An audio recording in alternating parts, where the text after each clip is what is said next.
Assalamualaikum warahmatullahi wabarakatuh. Berikut tugas koneksi antar materi modul 1.1, kesimpulan dan refleksi pemikiran Ki Hajar Dewantara. Bersama saya Rini Puspita Hati SPDGR, calon guru penggerak angkatan 11 dari SMP Negeri 2 Merapi Barat, Kabupaten Lahat. Adapun inti dari pemikiran Ki Hajar Dewantara diantaranya: yang pertama, murid adalah pusat pembelajaran. Memuliakan murid dengan menganggap murid sebagai subjek bukan sebagai objek pembelajaran. Yang kedua, guru berhamba kepada murid dalam pengertian memfasilitasi segala kebutuhan murid dalam pembelajaran. Selanjutnya, pendidikan adalah menuntun segala kodrat yang ada pada anak, berupa kodrat alam dan kodrat zaman, agar mencapai selamat dan bahagia yang setinggi-tingginya sebagai manusia dan sebagai anggota masyarakat.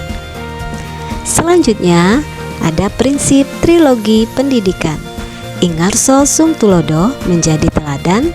Ing madya mangun karso, memberi motivasi dan berkolaborasi dengan murid, serta tutwuri handayani, yaitu memberi dukungan kepada murid. Inti pemikiran Ki Hajar Dewantara selanjutnya yaitu budi pekerti, yang merupakan hasil dari bersatunya gerak pikiran, perasaan, dan kehendak atas kemauan sehingga menimbulkan tenaga. Jadi kesimpulannya, pengajaran adalah bagian dari pendidikan yang berarti memberikan pengetahuan yang berfaedah untuk kecakapan hidup anak secara lahir dan batin.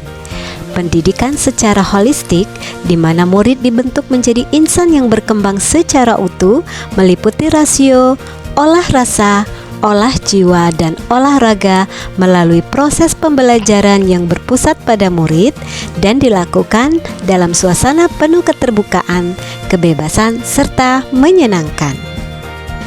Sebelum mempelajari modul 1.1, pembelajaran yang saya lakukan, siswa sebagai objek mentransfer pengetahuan saja, sehingga gurulah pusat pembelajaran.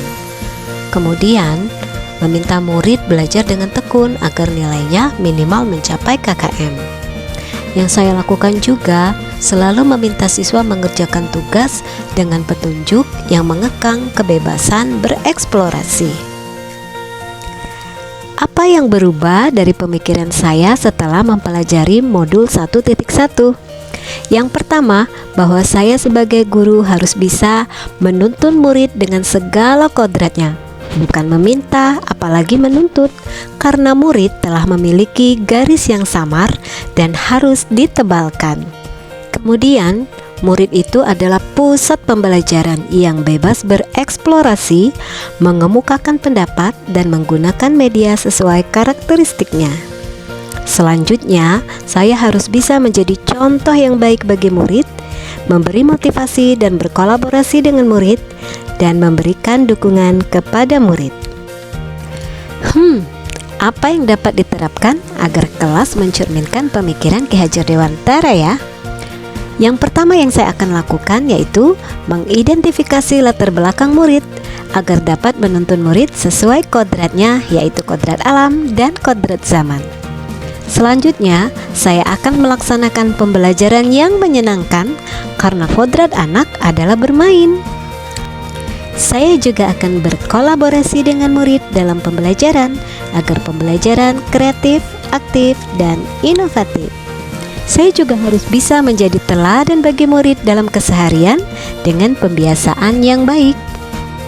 Sebagai guru yang baik, saya juga harus bisa memfasilitasi kebutuhan murid dalam pembelajaran agar murid merasa dihargai dan dimuliakan. Terima kasih. Salam guru penggerak, tergerak, bergerak, dan menggerakkan. Wassalamualaikum warahmatullahi wabarakatuh.